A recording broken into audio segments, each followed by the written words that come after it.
you the kind of work we do and who we are, so lots of faces and pictures, and really introduce you to our department and our mission for the campus, and then actually show a quick video, sort of like a animation video, 10 minutes or so, that talks about where the campus is going in terms of its energy supply future. So hopefully that'll be exciting, relevant, and an excellent launch point for us to have further conversation and Q&A as we walk towards Y2E2 for our building tour.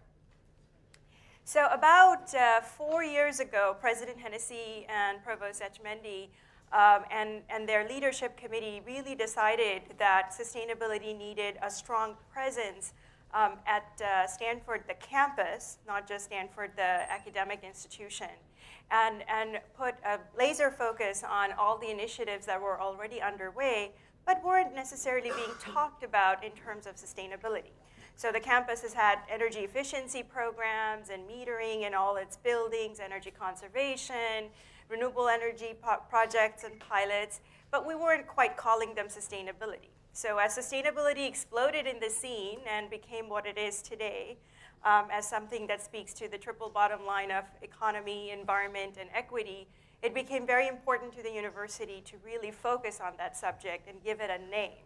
On the academic side, started, prior to this, a few years in advance, started the initiative on environment and sustainability, which really brought the focus towards all the interdisciplinary education. Many of results of many you're probably directly experiencing in your classes and research topics.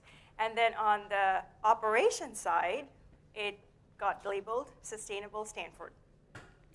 That's the logo. And the Department of Sustainability and Energy Management came together under one administrative roof, where utilities, water services, civil infrastructure, parking and transportation, business services, all now report to the same executive director, my boss. And I run the programmatic side of sustainability outreach, education, coordination, research integration, as well as some of the other areas that you will soon see. SEM leads the initiative to advance sustainability in campus operations and directly responsible to lower the campus's footprint despite growth. So this is the mission, the Stanford operations team, as we look at the whole campus and its 8,000 plus acres. How many of you can guess how many buildings we have on campus? Think high. 15? No, much higher than that. 1,000. We have 1,000 buildings that are actually buildings, about 290 or a little over 300 that you can see from Google Earth or maps and really call them buildings. They're over a certain square footage. But this is a huge campus, a huge municipality, a huge city. Campus has its own cogeneration plant, which some of you will tour tomorrow. So how does a city in itself, which really provides fully for the population that it supports, that the thinking and the operational decisions are often very different from how the academic research is leading and very similar to how a city is run. So we kind of have to deal with all the challenges, the resource adequacies or challenges for the future, and lower our footprint as much as possible to really set a good example for our campus population to show that we walk the walk, talk the walk the talk the talk, etc.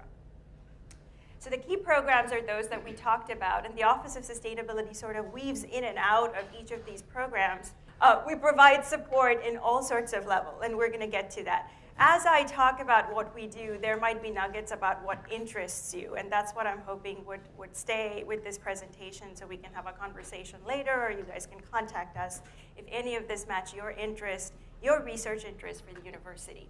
So the Stanford ecosystem, pretty simple stuff. We use resources, but as a result, we also create environmental impact. And with the traditional definition of sustainability, meeting the needs of today without compromising the need for the future, that is very much what we hold true. And Stanford Operational Department, as well as all its partners, including our academic counterparts, such as Precourt and Woods, or PIE and Woods, we really believe in this notion, the common notion of sustainability and the definition, what it means. So our challenge is very much how to figure out minimizing the traffic impact. minimizing the air emissions impact and greenhouse gas emissions? How do we reduce solid waste and increase its diversion rate as much as possible so as little is going to the landfill as possible? And of course, the treatment of wastewater and others. And there are a lot of other elements that are not necessarily in the arrows, but again, we're looking at the full campus footprint. And in many cases, life cycle cost analysis is starting to come in and weigh in into some of those really long-term decisions and planning for the campus. So our mission is to help guide Stanford to sustainability in each of these areas: land use, transportation, green building, energy. Energy includes a lot of work on research and on IT or in IT space, which is of interest to a lot of students. Waste and, of course, student engagement in all this. And when we talk about students, it's the entire population of students with a various degree, varied degree of level, depth, research, and their duration and experience on campus. Because both the administration and us, we really strongly believe that the examples we create while we are here undoubtedly will leave an impact on your impression of Stanford and hopefully influence the decisions you make in your career and research in the future. And we want to be a test bed. We want to be a test case. We want to be your living and learning laboratory. So these are the people. Joseph Stagner, who's the executive director of the Business Services and Support. The red shirt's me. We have Director of Transportation, Bertie Hamilton, who directs the entire parking, transportation, and circulation on campus. Many of you may already know that we actually have one of the best transportation demand management programs in the country, if not the nation. We're platinum level bicycle-friendly campus. Our drive alone rate has steadily reduced. And there have been a lot of incentives provided to the community to really move away from driving alone to alternative transportation on campus. Tom Zichterman, he runs our water infrastructure program in the civil services, so he makes the decisions on really where the water is coming from, where do they go, how are they supplied, the deep infrastructure stuff as far as water is concerned. Jerry Hamilton runs our facilities energy management group. This is where a lot of the folks who are interested in how buildings are operated on campus, they would probably contact him or contact me, and we would connect the dots. But his group is the most interesting group in terms of understanding how efficiency projects are done, retrofits, whole buildings retrofit program, looking at the controls and how buildings are really becoming a very, very important kind of focal point where energy efficiency really had to demonstrate itself. Robert Reed is our energy services leader. So if you guys are getting a campus Cardinal cogeneration tour, this is probably going to be, Robert might be leading the tour as a member of his staff. Dean Murray runs our thermal energy distribution. Those of you who study steam distribution and piping and the temperature, delta temperature, and where it should go, and the relationship with cogeneration, all of that, Dean's our expert. And then we have Rich Bidding within power systems. So range of experts, true practitioners on campus who are also a great resource to you if there is a research project that you're truly interested in and you want to look at Stanford as a case study. So our office, we do a lot of the strategic planning and long-range development, mixing with policy, where the nation, the world's going in terms of greenhouse gas emissions. So we finished the energy and climate plan, which you will see more on the video. We just finished the draft of the long-range transportation plan for the university looking into 2050. And the next in line and kind of being built right now is the sustainable water plan for the university. We do a lot of work on evaluations and reporting. Any guesses on what that means? This may not be of great interest to you, but it should be. What does it mean, evaluations and reporting on sustainability, and why does it matter to Stanford? Our reputation?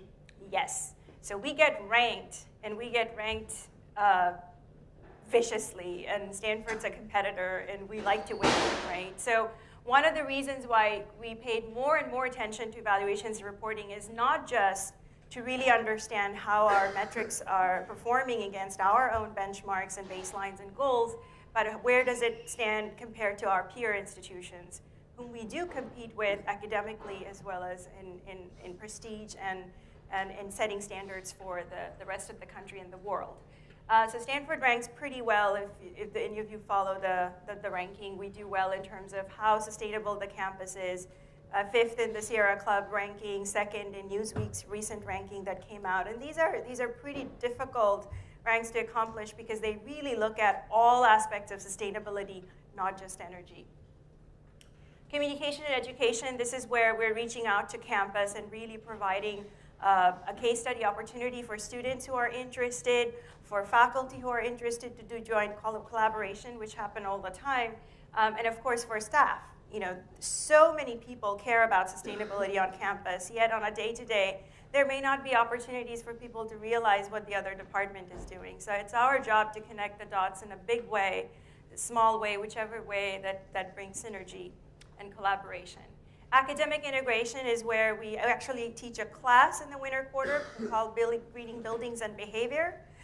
It's an introductory but highly interdisciplinary class where we get students from law school, business school, School of Engineering, where we do look at a building and how can we green its operations and look at energy and waste and water and other behavioral opportunities to shave off that kind of base load that always shows up, or the plug load that is always on top of the systems-related energy use in a building. So a lot of engineering students have found it extremely helpful despite the original notion, like, oh, that's a behavioral course, maybe it doesn't relate to my work, but it actually is a cross-listed course between civil and environmental engineering as well as art systems. Behavioral programs on campus, and of course the participation campaigns where we're really learning, we're not there yet, but learning how to reach out to the entire student population, both graduate and undergraduate, on what are some of the ways students can participate, actively participate, beyond their intellectual exercise on campus, on becoming an active civil citizen of campus. So, you know, what would they do in order to actually directly reduce consumption and promote conservation on campus?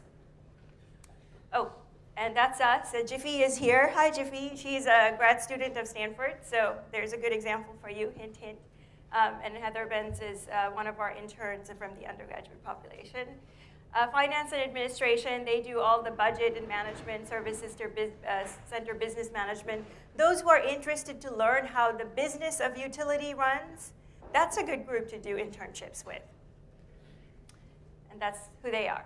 Parking and transportation. Anybody interested in looking at transportation from the perspective of energy, and energy from the perspective of transportation, and the nexus and the technology, our parking and transportation program is really, really strong in being ahead programmatically on what is going on in the nation.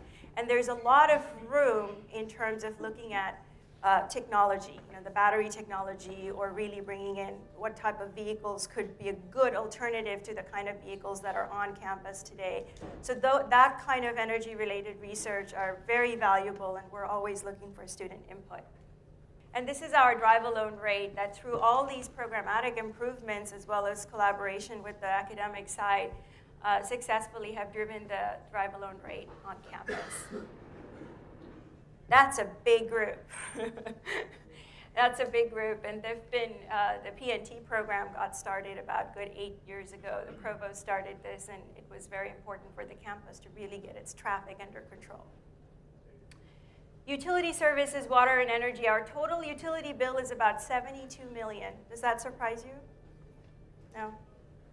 Yeah, so it's about $72 million, just so you know. But that means that's how big the opportunity is to shrink that pie, and that's how badly we need for it not to grow further.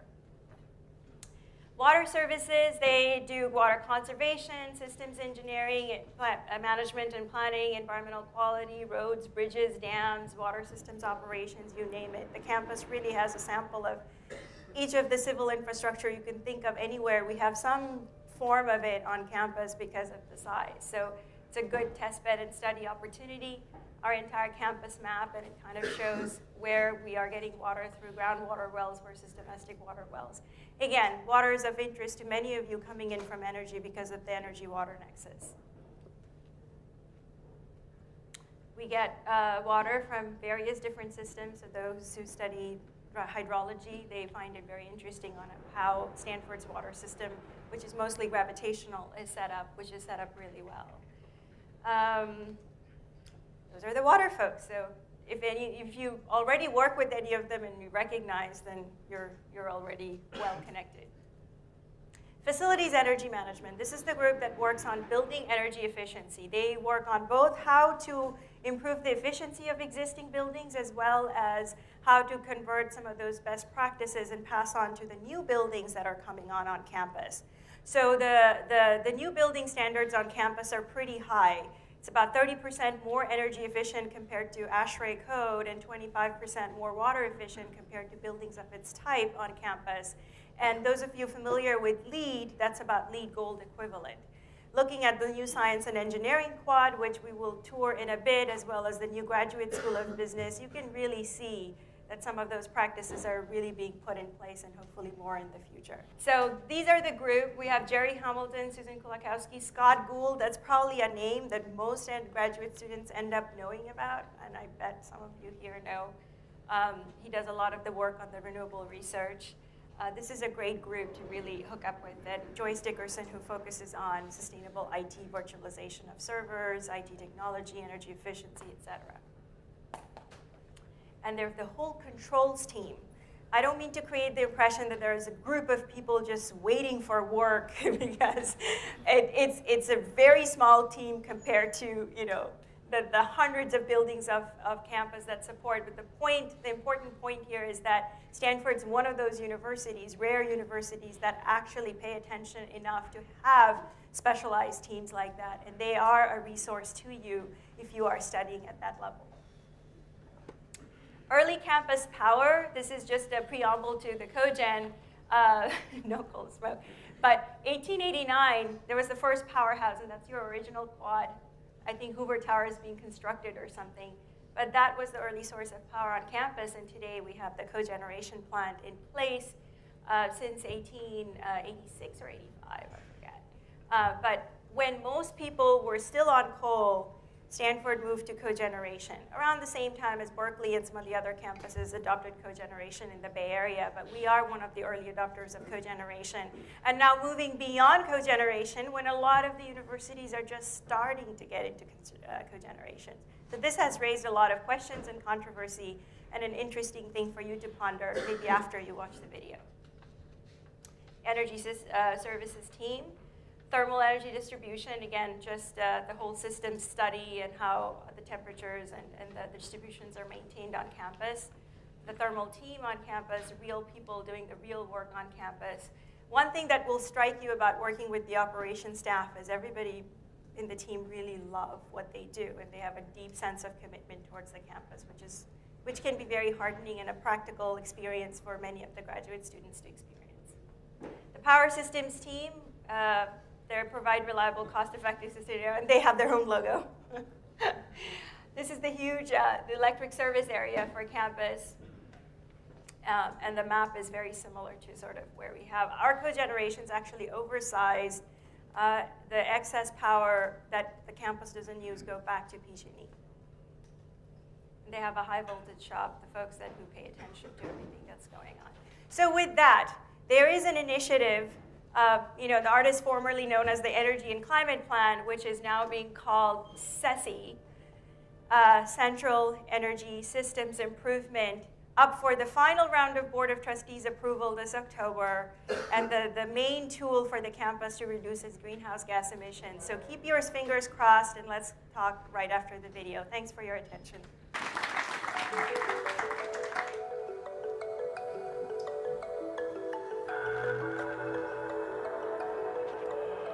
Founded in 1885, Stanford University is located in the heart of Silicon Valley. The 8,000-acre campus enjoys a Mediterranean climate and is home to over 1,000 buildings. A large research campus of this size requires a substantial amount of energy for its operations, translating to annual greenhouse gas emissions of about 262,000 metric tons of carbon dioxide equivalent, and this is expected to grow as the university grows to support its academic mission. Since the 1980s, Stanford has employed best practices to minimize the cost and environmental impact of its operations. The campus has employed energy metering in all its buildings, used efficient natural gas-fired cogeneration for its energy supply, retrofitted buildings with efficient systems, implemented stringent building standards, invested in renewable power, conserved water, and reduced automobile commute emissions to 1990 levels. Now, Stanford accepts the challenge to go beyond these efforts and raise the bar in the use of innovative and renewable energy supplies to further reduce its environmental impact and cost. The Long-Range Energy and Climate Plan has involved and integrated many considerations, including a broad search for innovation from faculty, staff, and students, engineering and financial models, and peer reviews. The key components of this plan are high efficiency standards for new buildings, continued efficiency improvements in existing buildings, and a cutting-edge energy supply system, which we feature in this presentation. Energy production from the Cardinal Cogeneration Plant is the largest source of Stanford's greenhouse gas emissions, and it uses 1/4 of the campus water. Given this, plus the age of the plant and the volatility of fossil fuel prices, changes to Stanford's energy supply became key to the Energy and Climate Plan. Upon review of its energy use, Stanford identified a significant simultaneous need for both heating and cooling in its buildings throughout the year.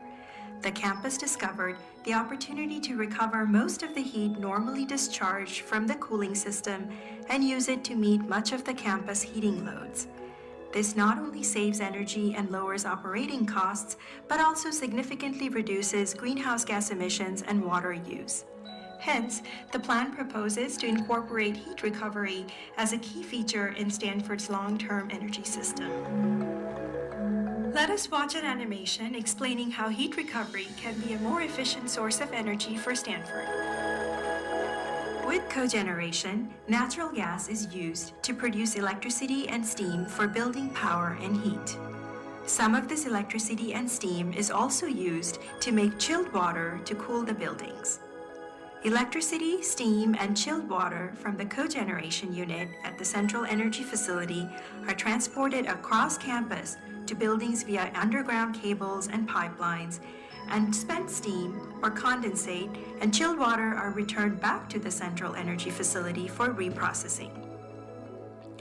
At this facility, waste heat from the buildings collected by the chilled water system is discharged into the atmosphere via evaporative cooling towers. About 90% of the university's energy is currently supplied by the cogeneration plant in this way. A close-up shows how the steam and chilled water systems currently work in buildings. First, we show the steam loop with the red lines. Steam from the Central Energy Facility enters the building and through heat exchangers produces both warm air for space conditioning and hot water for restrooms, kitchens, and laboratories. Afterwards, the steam changes into very hot water, known as condensate, and is returned to the Central Energy Facility to be reheated back into steam and then sent out to buildings again. Now, we show the chilled water loop with the blue lines, which can also be thought of as a process of collecting waste heat. Chilled water enters the building and through a different heat exchanger provides cold air to cool the building. After collecting waste heat, the chilled water is then piped back to the Central Energy Facility for recooling by discharging the waste heat into the atmosphere via evaporative cooling towers. This picture is also an example of the simultaneous demand for heating and cooling of campus buildings, creating the opportunity for heat recovery. In a typical large university building, different rooms require different temperatures, depending on what kind of equipment and activities are taking place. For example, unoccupied computer server rooms typically need cooler temperatures than office spaces, so the main air supply to the building must be cooler than the air supplied to rooms with occupants, which must then be warmed locally. This local warming, known as the reheat process, is accomplished by the building hot water hydronic system using heat provided by the campus steam loop. At Stanford, the real-time overlap of heat being collected from the campus by the chilled water loop and heat being delivered to the campus by the steam loop occurs 70% of the time. This significant overlap presents the opportunity for heat recovery, that is, using the waste heat collected by the chilled water system to supply the heat needed by the campus at the same time. In the new heat recovery design, the waste heat collected from buildings via the chilled water loop will be captured at the central energy facility for reuse.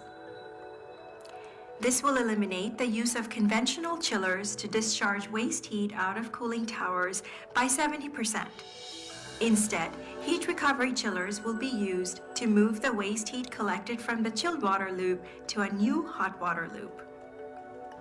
The new hot water loop will replace the current steam system for delivering heat to the campus, and it will be more efficient and safer than the current steam loop, greatly reducing the heat losses in the distribution system. Due to the substantial reuse of heat and the lower line losses, this new combined heat and cooling process is about 70% more efficient than the existing combined heat and power process provided by the current cogeneration plant. A great feature of the heat recovery design is the significant reduction in water use. Since 70% of the waste heat from the chilled water loop is reused instead of being discharged out the evaporative cooling towers, water use is reduced proportionally.